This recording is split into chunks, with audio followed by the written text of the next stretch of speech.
Hello hello. Good morning दोस्तों, जय हिंद, नमस्कार। आप लोगों का हार्दिक स्वागत एवं अभिनंदन बंदन है आपके अपने YouTube channel double A academy में। तो चलिए मेरे दोस्त, हम लोग पिछली कक्षा में संविधान का टॉपिक देख रहे थे, तो संविधान के टॉपिक को अब आगे लेकर चलते हैं। संविधान के टॉपिक में हमने आप लोगों को कहाँ तक पढ़ाया था? तो संविधान की टॉपिक में हमने आप लोगों को क्या बताया था?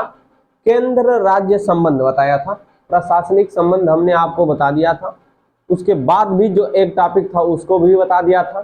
तो आज हम लोग वित्तीय संबंध देख रहे हैं और वित्तीय संबंध का वित्तीय संबंध की एक कक्षा हमने आपको दे दी है और वित्तीय संबंध की यह दूसरी कक्षा होने वाली है। कौन सी कक्षा होगी?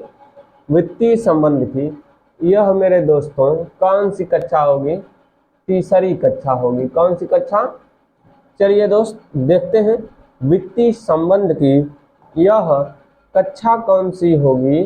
तो वित्तीय संबंध की यह आपके पास तीसरी कक्षा है ना कि दूसरी कक्षा? दूसरी कक्षा। चलिए देखिए टॉपिक क्या है हमारा? केंद्र राज्य केंद्र राज्य संबंध। केंद्र राज्य संबंध, ठीक है। इस केंद्र राज्य संबंध के टॉपिक में हमने आपको क्या बताया था या पिछली कक्षा में क्या बताया था? तो केंद्र राज्य संबंध में हमने आपको पढ़ाया था वित्तीय संबंध। कौन सा संबंध? वित्तीय संबंध। वित्तीय संबंध का हमने कुछ टॉपिक पढ़ा दिया था, जिसे पार्ट नंबर 1 में रखा गया था। किस में रखा गया था? पार्ट नंबर 1 में। तो वित्तीय संबंध का आज हम लोग क्या देखेंगे? वित्तीय संबंध का पार्ट नंबर 2। अब इसके अंतर्गत क्या क्या पढ़ना है? एक खाका तैयार करेंगे। खाका तैयार करने के पश्चात अब आगे बढ़ने का काम करेंगे, ठीक है। तो चलिए देखते हैं वित्तीय संबंध में हम लोग आगे चलते हैं और अपने टॉपिक को तैयार करने का काम करते हैं। जो आपका टॉपिक रहेगा यह है वित्तीय संबंध। कौन सा संबंध? वित्तीय संबंध। इस वित्तीय संबंध में हमने आप लोगों को बता भी दिया है और जो बताया है उसको पीछे हमने पढ़ा दिया। और अब हम लोग चलते हैं, देखने का प्रयास करते हैं वित्तीय संबंध को। और वित्तीय संबंध का यह पार्ट नंबर 2 है और इस पार्ट नंबर 2 में हम लोग क्या पढ़ेंगे? पहला बात यह देखिए, तो वित्तीय संबंध की शुरुआत हम लोग राजस्व कर से करेंगे। किससे करेंगे? राजस्व कर से करेंगे। तो वित्तीय संबंध की शुरुआत हम लोग किससे करते हैं? राजस्व कर से करते हैं। आइए देखते हैं दोस्त, वित्तीय संबंध में हम लोग शुरुआत करते हैं। आज का टॉपिक राजस्व कर टॉपिक है। राजस्व कर। राजस्व कर को कितने भाग में बांटा गया है इसको देखते हैं, फिर इसके बाद आगे बढ़ने का कार्य करते हैं। चलिए दोस्त देखते हैं क्या हम लोग राजस्व कर क्या देखना है। राजस्व कर, पहले राजस्व कर का बंटवारा कर लेते हैं, फिर इसके बाद बारी बारी से पढ़ने का काम करते हैं। तो जो आपके पास राजस्व कर है इसका बंटवारा 2 भागों में किया जाता है। कितने भागों में? 2 भागों में किया जाता है राजस्व कर का बंटवारा। जो पहला वाला रहेगा वह आपका क्या रहेगा? राजस्व कर में पहला वाला रहेगा राज्य कर। पहला वाला राज्य कर रहेगा। दूसरा वाला क्या रहेगा? संघीय कर। दूसरा वाला संघीय कर होता है, और एक कर होता है जिसे निगम कर के नाम से जाना जाता है। किसके नाम से जाना जाता है? निगम कर। यह कर होता है आपका तीसरा वाला निगम कर। पहला वाला राज्य कर, दूसरा वाला संघीय कर, तीसरा वाला राज्य कर, ना कि निगम कर, निगम कर। चलिए देखिए, राज्य कर किसे कहते हैं, तो ध्यान से सुनिएगा। राज्य कर किसे कहते हैं? ऐसा कर जिसे राज्य सरकार लगाती है, राज्य सरकार संग्रहित करती है तथा राज्य सरकार उपभोग करती है। ध्यान से सुनिए, राज्य कर किसे कहते हैं? तो किसी भी कर में तीन तथ्य होते हैं।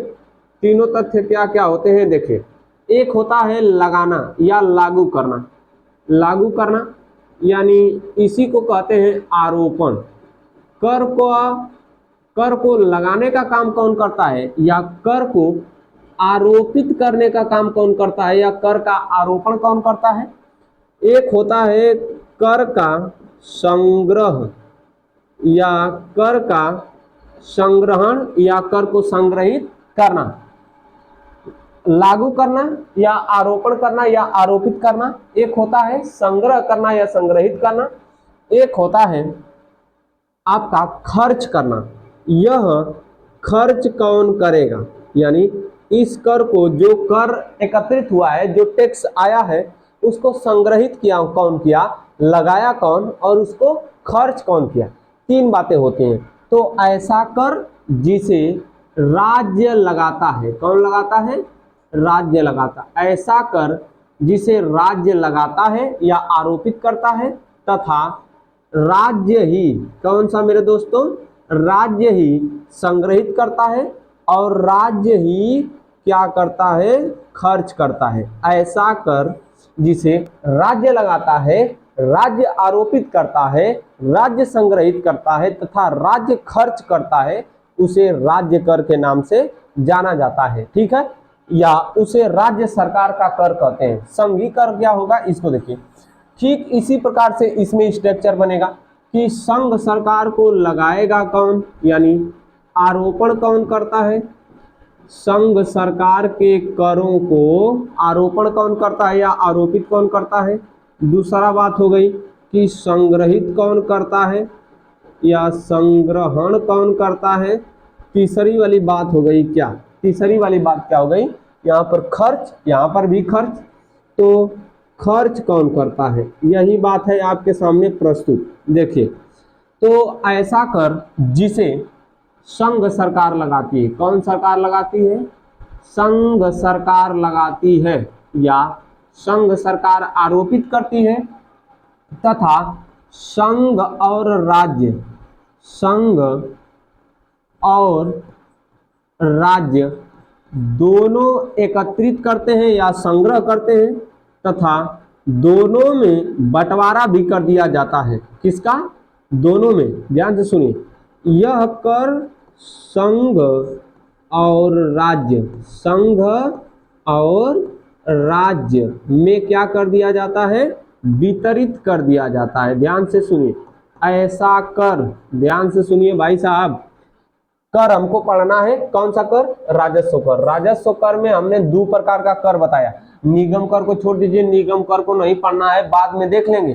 पहला बात राज्य कर। कौन सा कर? राज्य कर। दूसरा वाला संघीय कर, दूसरा वाला संघीय कर। तीसरा वाला निगम कर। निगम कर को छोड़ दीजिए, बाद में देखेंगे, उसको देखना भी नहीं है।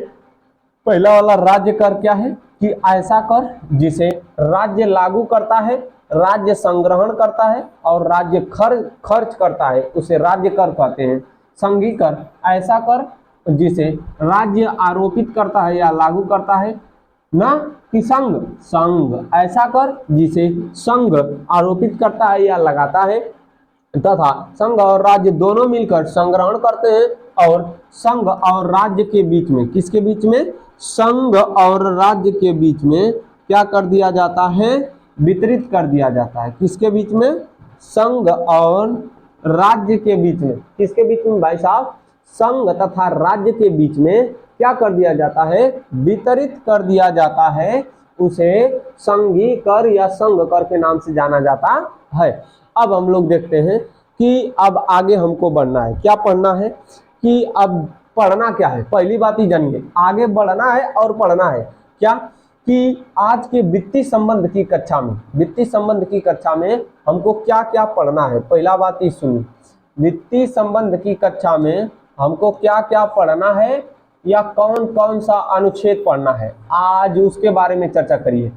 अभी तक हमने ये जो बात बताई है यह आपके लिए सामान्य बात थी कि आपकी जो संघी कर और राज्य कर है, इसके पश्चात हम लोग किधर चलते हैं। अब हम लोग देखते हैं कि इस कक्षा में कौन कौन से अनुच्छेदों का अध्ययन किया जाएगा। ठीक है, इस कक्षा में किन किन अनुच्छेदों का अध्ययन किया जाएगा, अगर बच जाएगी कक्षा तो आगे पढ़ा जाएगा। अनुच्छेद नंबर 268, अनुच्छेद नंबर 268 ए या क, अनुच्छेद नंबर 269, अनुच्छेद नंबर 269 ए, अनुच्छेद नंबर 270, अनुच्छेद नंबर 271 तथा अनुच्छेद नंबर 275 एवं अनुच्छेद नंबर 282।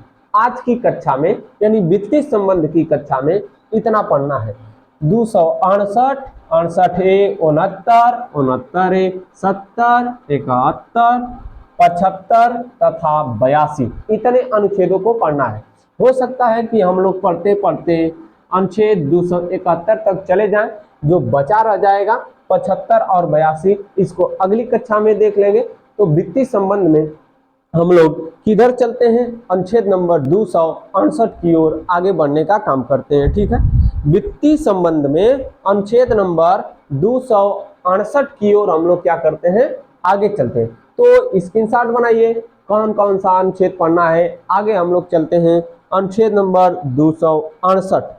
चलिए देखते हैं अनुच्छेद नंबर 268 में क्या कहा गया है। अनुच्छेद नंबर 268 में क्या कहा गया है इसको देखने का काम करते हैं। तो अब हम लोग मिटाते हैं इसको, आगे चलते हैं। अनुच्छेद नंबर 268, अनुच्छेद 268 इसमें बात किसकी कही गई है, तो इसमें कहा गया है कि ऐसा कर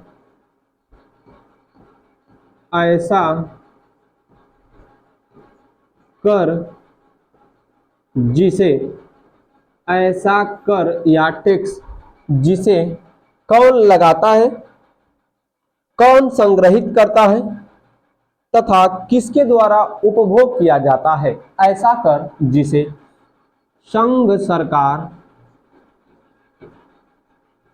सरकार लगाती है, संघ सरकार आरोपण करता है, आरोपित करती है, आरोपित करती है। राज्य सरकार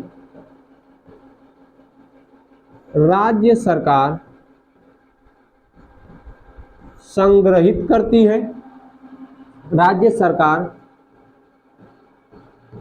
संग्रहित करती है, राज्य सरकार संग्रहित करती है तथा राज्य सरकार या राज्य ही उपभोग भी करते हैं, राज्य ही उपभोग भी करते हैं। राज्य सरकार क्या करते हैं, उपभोग भी करते हैं। पहला बात, अनुच्छेद नंबर 268 में 3 बात हमको समझना है कि एक को कर है, एक को क्या है, कर। इस कर में हमको कितनी बात देखनी है दोस्तों, 3 बात। पहला वाला कि उस कर का आरोपण कौन करेगा।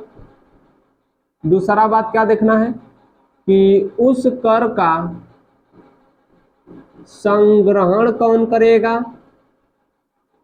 तीसरी बात कि उस कर को खर्च कौन करेगा, यानी उस कर का उपभोग कौन करेगा। पहला बात ध्यान से सुनिए, इसको समझेंगे सब समझ में आ जाएगा। पहला अनुच्छेद समझ लेते हैं, पूरा समझ में आ जाएगा। क्या है बात कि एगो कर है, उसको लगाएगा कौन, उसका संग्रह कौन करेगा, उसको खर्च कौन करेगा या उसका उपभोग कौन करेगा। तो जो अनुच्छेद नंबर 268 में कर है उसको संघ सरकार लगाती है। कौन सरकार? संघ सरकार लगाती है या संघ आरोपित करता है। इसको राज्य, कौन? राज्य एकत्रित करता है तथा राज्य उसका उपभोग भी करता है। राज्य क्या करता है? उसका उपभोग भी करता है। तो ऐसे करों में कौन कौन से कर आएंगे? पहला बात, ऐसे करों में कौन कौन से कर आएंगे जिसे संघ सरकार लगाती है, राज्य सरकार एकत्रित करती है तथा राज्य सरकार खर्च भी करती है। ऐसे कर कौन कौन से कर होते हैं? तो उसके लिए आगे हम लोग देखते हैं कि ऐसे करों में कौन कौन से कर शामिल किए जाएंगे। ठीक है, तो चलिए देखने का प्रयास करते हैं हम लोग कि ऐसे कर कौन कौन से कर हैं। ठीक है, तो आइए देखते हैं कौन कौन से कर हैं। जैसे शेयर मार्केट में शेयर कर, बीमा कर, ये सब आ जाएंगे। चलिए देखिए कि इसके अंतर्गत कौन कौन सा कर आता है, तो लिखिएगा। चलिए लिखिएगा, जैसे में लिखिएगा शेयर, चेक, बीमा, स्टाम्प आदि के कर, आदि के कर। जैसे शेयर, चेक, बीमा, स्टाम्प आदि के कर इसके अंतर्गत क्या किए जाते हैं? रखे जाते हैं। तथा और कौन कौन से कर इसके अंतर्गत आते हैं? ये तो सामान्य कर हो गए। दूसरा वाला औषधि कर। कौन कर? औषधीय कर। औषधीय कर, एल्कोहल,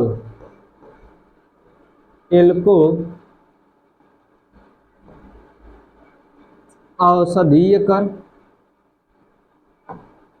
चलिए औषधीय कर, एल्कोहल कर, हाँ, प्रसाधन सामग्री के कर, प्रसाधन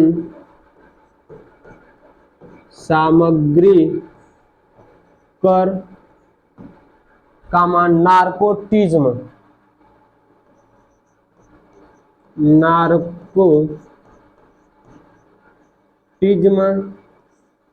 कर इत्यादि। ये सभी कर किसके अंतर्गत शामिल किए जाते हैं? अनुच्छेद नंबर 268 के अंतर्गत।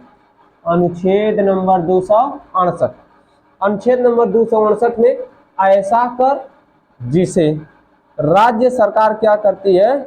तो राज्य सरकार लगाती है। दूसरा वाला बात कहा गया कि संघ सरकार क्या करेगी? संग्रहित करेगी तथा राज्य सरकार उसका क्या करती है? उपभोग करती है। ऐसे करों में आपको कौन कौन से कर आएंगे? सामान्य कर में शेयर, चेक, बीमा, स्टाम्प आदि के कर।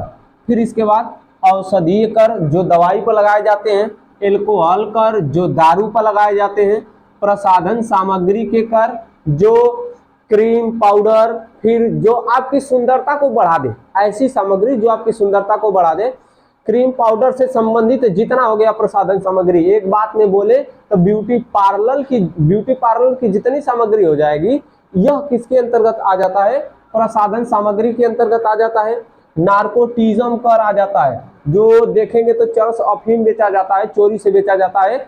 और जो मान्यता प्राप्त होते हैं उसको नार्कोटिज्म के अंतर्गत रखा जाता है। नार्कोटिज्म एक अलग भी होता है और उसको भी रखा जाता है। ठीक है, चलिए आगे हम लोग देखते हैं अनुच्छेद नंबर 268। नार्कोटिज्म भी मिलता है कहीं कहीं पर, नार्कोटिक्स भी मिलता है। ठीक है, ध्यान से सुनिए, ये नार्कोटिक्स भी कहीं पर मिलेगा, नार्कोटिक्स। ठीक है, यह भी कहीं कहीं पर मिलेगा, नार्कोटिक्स भी मिलेगा। तो इसका स्क्रीनशॉट बनाइए, हम लोग आगे चलते हैं, आगे चलने का काम करते हैं। अब अगला वाला मिलेगा अनुच्छेद नंबर 268। हो गया, चलिए अब इसको मिटाने का काम करते हैं और आगे चलते हैं। अनुच्छेद नंबर 268 में क्या कहा गया है, अब उसको देखने का काम करते हैं। अनुच्छेद 268 ए, अनुच्छेद 268 ए या क, अनुच्छेद 268 ए या क लिखिए, ऐसे कर या वे कर, ऐसे कर जिसे संघ सरकार लगाती है, संघ सरकार लगाती है, संघ सरकार लगाती है तथा संघ सरकार लगाती है, कामा संग्रहण का कार्य, संग्रहण का कार्य दोनों करते हैं, संग्रहण का कार्य दोनों करते हैं एवं उपभोग की क्रिया, एवं उपभोग की क्रिया में बंटवारा किया जाता है। उपभोग की क्रिया में बंटवारा, उपभोग की क्रिया में बंटवारा किया जाता है, बंटवारा किया जाता है। समझना क्या है कि एक टैक्स है यानी कर है, हर बार यही नहीं बताऊंगा, समझने का प्रयास करिए एक बार में। दूसरा का बात, एक टैक्स है, दूसरी बात क्या, इसको आरोपित कौन करेगा, यानी इसको लगाने का काम कौन करेगा, इसको एकत्रित कौन करेगा, इसको या इसका उपभोग कौन करेगा। आरोपण कौन करता है, संघ आरोपित करती है या संघ सरकार आरोपित करती है, दोनों मिलकर एकत्रित करते हैं और दोनों में क्या कर दिया जाता है, इसका बंटवारा कर दिया जाता है। इन करों में कौन कौन से कर आ जाएंगे, सेवा कर आएगा, सेवा कर, जैसे में लिखिएगा सेवा कर, और क्या हो जाएगा, ठीक है, सेवा कर। ऐसे कर में केवल एक कर है, सेवा कर। लेकिन अब ध्यान सुनिए, इस सेवा कर को क्या कर दिया गया है, नोट पॉइंट में डालकर लिख लीजिएगा। इस सेवा कर को 101वां संविधान संशोधन के द्वारा, किसके द्वारा, 101वें संविधान संशोधन के द्वारा, 101वें संविधान संशोधन, संविधान संशोधन के द्वारा हटा दिया गया, हटा दिया गया है। 101वें संविधान संशोधन के द्वारा हटा दिया गया है।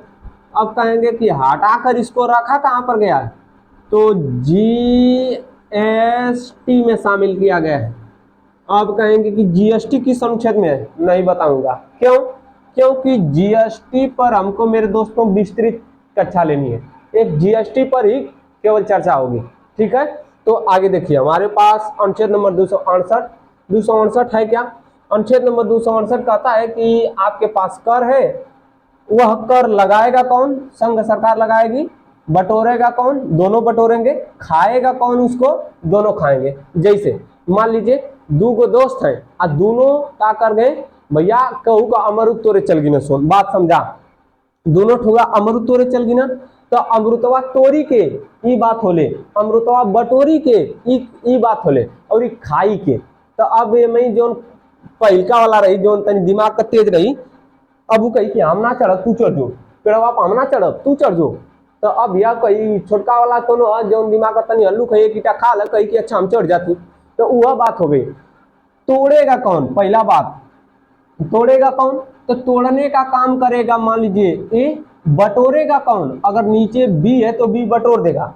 अब खाएगा कौन? हो सकता है कि बी वो खा जाए, ऐसा भी होता है। एक भैया दोस्त हैं ए और बी, अब भैया कुल अमरूद के पेड़ पर गई ना, अमृतवा तोरी के ए, बटोरी के बी, खाई के बी। लेकिन कभी कभी ऐसा होला कि ए तोड़ी, बी बटोरी और बी का करी अकेला खा जाई पहला स्थिति में। लेकिन दूसरा स्थिति में कहा कि ए और बी दोनों मिलके खाई, ये एगो स्थिति हो गई। पहला स्थिति, दूसरा स्थिति, तीसरा स्थिति क्या होती है कि ए तोड़ेगा, बी बटोरेगा और बी खाएगा। पहला स्थिति ए तोड़ेगा, दूसरा स्थिति ध्यान से सुनिए, ए तोड़ेगा, बी बटोरेगा, ए और बी दोनों खाएंगे।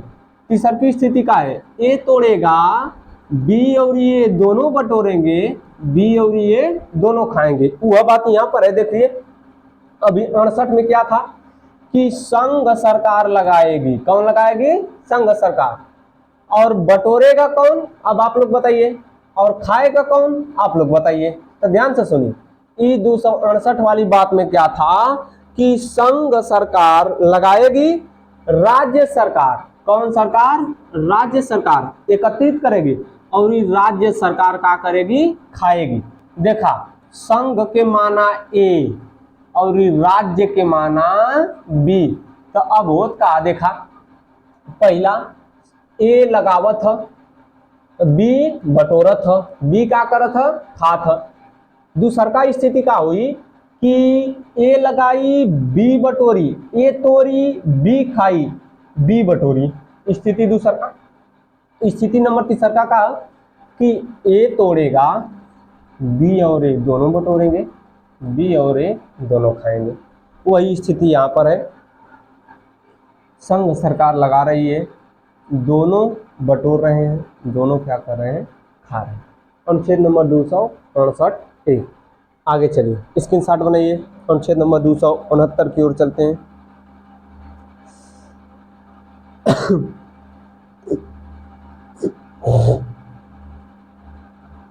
हो गया, चलिए अनुच्छेद नंबर 268 की ओर चलते हैं, 69 की ओर, सॉरी अनुच्छेद नंबर 269 क्या है? अनुच्छेद 269, अनुच्छेद नंबर 269 में कहा गया कि ऐसा कर जिसे संघ सरकार, जिसे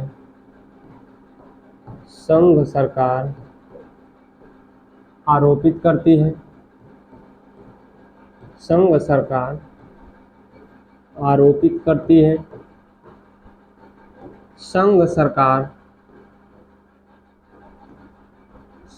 सरकार एकत्रित करती है या संग्रहित करती है,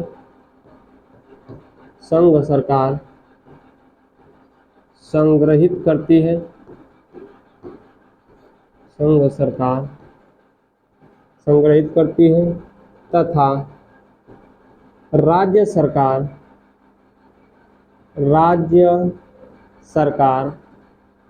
उसका, राज्य सरकार उसका उपभोग करती है।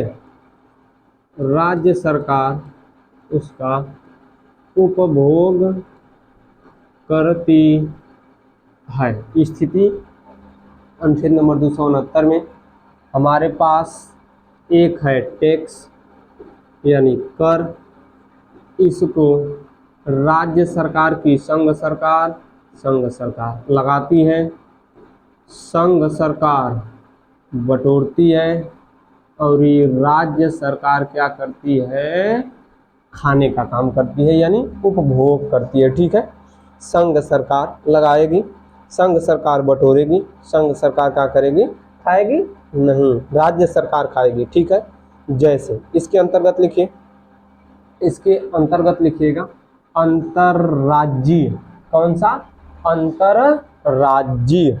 ठीक है, व्यापार एवं वाणिज्य के कर, इसके अंतर्गत कैसे कर आएंगे, तो इसके अंतर्गत आएंगे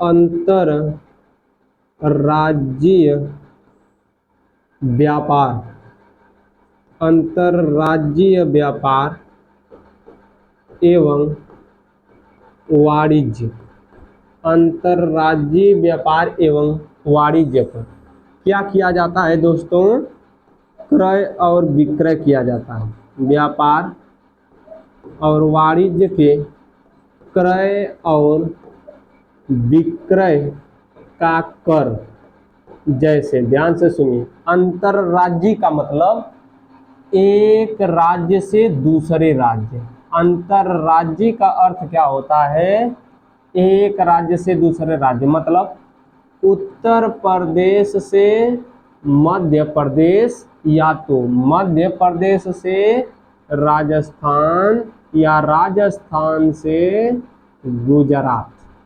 ठीक है, मान लीजिए मध्य प्रदेश से कोई सामान बना, वो जाएगी राजस्थान तो बिना टैक्स दिए जाएगी नहीं, जब टैक्स देगी तो कहाँ देगी, क्रय पर यानी खरीदले पर, विक्रय यानी बेचले पर, खरीदले और बेचले पर जवन टैक्स लगी ओके संघ सरकार लगाई, संघ सरकार बटोरी, लेकिन राज्य सरकार अकेला पसरी के खाई। सुन लीजिए बस, संघ सरकार छटपिटा लगाई, संघ सरकार अकेले छटपिटा करी, आई टांग पसार के राज्य सरकार का करी, खाई। कौने चीज का कर, अंतरराज्यीय व्यापार एवं वाणिज्य के क्रय और विक्रय पर लगा हुआ कर या टैक्स। ऐसे टैक्सों में भैया संघ सरकार लगाएगी, संघ सरकार बटोरेगी, लेकिन राज्य सरकार क्या करेगी, खाएगी। ठीक है, अगला वाला हो गया, अब आगे लिखिए,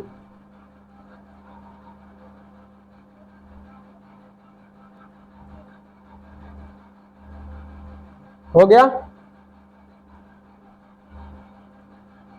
इसमें एक बात आप लोग नोट करके लिख लीजिएगा कि आपके मन में विचार आ जाएगा कि सर जी समाचार पत्र भी तो एक राज्य से दूसरे राज्य जाता है, तो नोट करके लिख लीजिएगा कि समाचार पत्र पर ऐसा कर नहीं लगाया जाता है। ठीक है, या समाचार पत्र के अंतरराज्यीय पारेषण यानी भेजे गए टैक्सों पर, भेजे गए क्रय विक्रय पर टैक्स नहीं लगेगा, या उसको छोड़कर। चलिए अनुच्छेद नंबर 269 एक की ओर चलते हैं।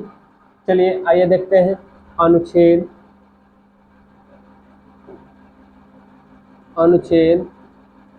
269 ए, या इसको लिखिए क, अनुच्छेद नंबर 269 ए अथवा क। ठीक है, अब इसमें देखते हैं,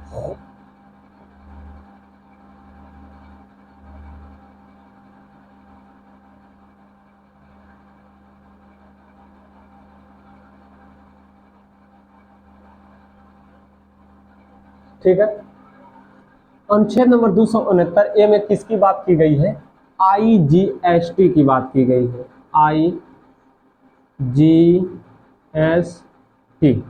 IGST क्या है, तो IGST है आई से इंटीग्रेटेड, जी से गुड्स एवं एंड या एवं सर्विस टैक्स। अनुच्छेद नंबर 269 कब लाया गया? 101वें संविधान संशोधन में लाया गया। कब लाया गया? 101वां संविधान संशोधन जब हुआ, ध्यान से सुनिए, 101वां संविधान संशोधन जब हुआ, उसी समय जीएसटी के साथ अनुच्छेद नंबर 269A में आईजीएसटी को रखा गया था। इसमें कहा क्या गया है कि अंतरराज्यीय व्यापार, ठीक है, इसमें आईजीएसटी है और इसमें अंतरराज्यीय व्यापार पर कर, अंतरराज्यीय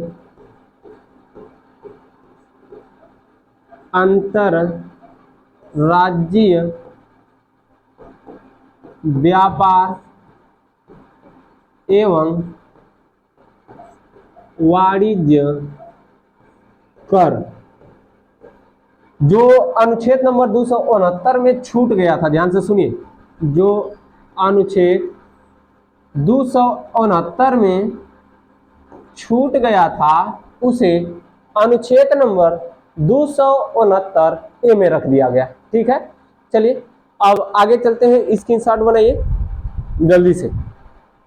ठीक है, अनुच्छेद नंबर 270 की ओर चलेंगे, फिर इसके बाद आगे चलेंगे। ठीक है, चलिए देखते हैं दोस्त, अनुच्छेद नंबर 269A तक हमने क्या कर लिया, देख लिया। फिर इसके बाद बचा क्या है हमारे पास, देखिए 270 बचा, 271 बचा, 275 बचा, 282 बचा। हमको देखना क्या है, 70, 71, 75 और 82। अभी हमारे पास कितने अनुच्छेद बचे हैं? 4। ठीक है, तो आज के हमने सीजन में क्या देखा, 268 है, 69 है, 4 अनुच्छेद हमने क्या किया, देखा। अब ये 4 अनुच्छेद 2 कक्षा में पढ़ेंगे, कारण कि 275 और 282 जो ये है, यह और 70 और 71, ये मेरे दोस्तों लंबी कक्षा हो जाएगी, इसको हम लोग अगले कक्षा में देखेंगे। यह जो आपकी कक्षा हो जाएगी 1 घंटे से पार जाएगी। इस कारण आज के लिए बस इतना ही, मिलेंगे अगले दिन अगली कक्षा में। तब तक के लिए जय हिंद दोस्तों, नमस्कार।